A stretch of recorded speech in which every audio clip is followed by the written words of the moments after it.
বলো। সেটা হচ্ছে ভারতের এই যে ১৬ই ডিসেম্বর আমাদের বিজয় হলো সেখানে ভারত এবং টিল নাও আপনার লাস্ট যে আপনার 16 ডিসেম্বর গেল সেখানেও কিন্তু নরেন্দ্র মোদী তার ফেসবুক এবং টুইটারে টুইট করেছে যে এটা তাদের বিজয়। পাকিস্তানের সাথে তাদের ভারত পাকিস্তান ওয়ার ছিল এবং সেখানে তাদের বিজয় হয়েছে এটা বলেছে। আমরা সেই সময়ের সেই ছবিগুলোতেও দেখেছি আমাদের বাংলাদেশের কেউ ছিল না। মানে আপনাদের কাউকে রাখা হয় নাই কেন? এটা বলতে গেলে আমাকে একটু পিছনে যেতে হয়।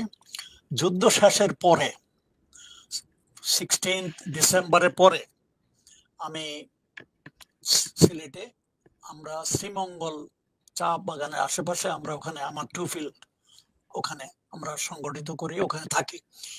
একদিন আমি বাইরে কোথায় যেতেছিলাম, যেতে একটা স্কুলের প্রাঙ্গণে বিরাট অস্ত্রের সামগ্রী এবং ইন্ডিয়ান কিছু অফিসার ওগুলা দেখাশোনা করতেছে, হিসাব কিতাব করতেছে। আমার কাছে একটু খারাপ লাগলো। আমি যাই ওখানে, ইনচার্জে ছিলেন একজন কর্নেল বাঙালি। তো ওনার কাছে আমি জিজ্ঞেস করলাম, স্যার হোয়াট ইজ হ্যাপনিং? আমি স্টক টেকিং করতেছি। উনি জবাব দিলেন যে স্টক টেকিং করতেছি। আমি বলছি কেন? এগুলো তো আমাদের করা উচিত। উনি প্রথম তো আমার এই কেন রব্দ শুনে একটু ঘাবড়ায় গেলেন যে এই ছোকরা ক্যাপ্টেন এসে আমাকে প্রশ্ন করার কে? তো তখন আমি আরো বললাম যে এগুলো আমাদের প্রাপ্য, আমাদের আর্মি হবে, এগুলো তো আমরা আমাদের নিতে হবে। তো উনি বললেন যে দেখো, তোমাদের আর্মির দরকার নাই, কারণ আমরা আছি, আমরা তোমাদেরকে সাহায্য করবে, তোমাদের অস্ত্রশস্ত্র দরকার হলে আমরা তোমাদেরকে দেব। তো তখন আমি বললাম যে দেখেন, যুদ্ধের সময় আপনারা আমাদেরকে সাহায্য করেছেন, আমরা তার জন্য খুবই কৃতজ্ঞ, কিন্তু আমরা এখন একটা স্বাধীন দেশ, আমাদের আলাদা মিলিটারি হবে, আর্মি হবে, আমাদের সব অস্ত্র দরকার। আর এগুলা যেহেতু পাকিস্তানের অংশ হিসেবে এগুলো আমাদের প্রাপ্য, এগুলো আমরা নিতে পারি।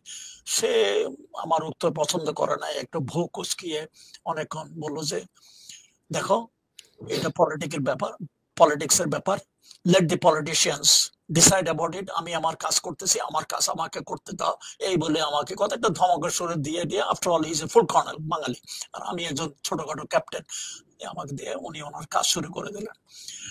এর প্রেক্ষিতে আমি একটা বলতে চাই, এটা ডালিমও উল্লেখ করেছে, তার মধ্যে 7 দফা চুক্তি যেটা মুজিবনগর সরকার ইন্ডিয়ার সাথে করেছে। এটা শুরু হয়েছিল জুলাই মাসে, তারপরে মনে হয় আলটিমেটলি সাইন হয় অক্টোবরে না কখন। এই 7 দফা চুক্তি আমার কাছে এখানে আছে। 7 দফা আমার এই বইতে 7 দফা চুক্তি লেখা আছে। সেই 7 দফা চুক্তিতে বলা হয়েছে যে বাংলাদেশের কোনো স্ট্যান্ডিং আর্মি থাকবে না, একটা আধা সামরিক বাহিনী থাকবে, রক্ষী বাহিনীর মতো, যেটা ইন্ডিয়া ট্রেন করবে, অর্গানাইজ করবে, তারা তাদের হুকুম মতে চলবে। বাংলাদেশের পররাষ্ট্রনীতি ইন্ডিপেন্ডেন্ট থাকবে না, ভারতীয় পররাষ্ট্রমন্ত্রীর অনুকূলে যেতে হবে। বাংলাদেশের ব্যবসা বাণিজ্য সবকিছু ভারতের মাধ্যমে করতে হবে। এরকম মানে 7টা চুক্তি আছে, এগুলা মধ্যে কয়েকটা চুক্তি, এগুলা হেরফের বিভিন্ন ভাবে এগুলা করা হয়েছে, কারণ এগুলা কখনো এটা মুজিবনগর সরকার বা বাংলাদেশ সরকার এটা কখনো জনসম্মুখে আনে নাই। এটার একটা হলো অলি আহাদের বইতে একটা ভার্সন আছে, যেটা আমার বইতে আমি উল্লেখ করেছি। আরেকটা ভার্সন আছে ডক্টর কালীনাথ বৈদ্য, তার বইটাও আছে, একটু হেরফের আছে, কিন্তু যেহেতু এটা কোনো জনসম্মুখে আনা হয় নাই, এই জন্য কিছুটা শব্দের হেরফের আছে, এটা বলা হয়েছে। সেটা এজ আই সেড আমার এই বইতে এটা আমি লক্ষ্য করেছি, বইয়ের শেষ দিকে আছে।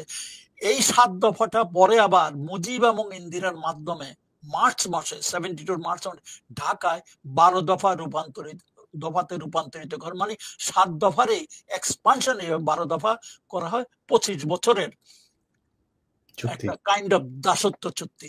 এটা নিয়ে আমি আরেকটা একটু কথা বলতে চাই। এই 25 বছরের দাসত্ব চুক্তি, সরি একটা কথা বলতে বলতে আরেকটাতে চলে যাই।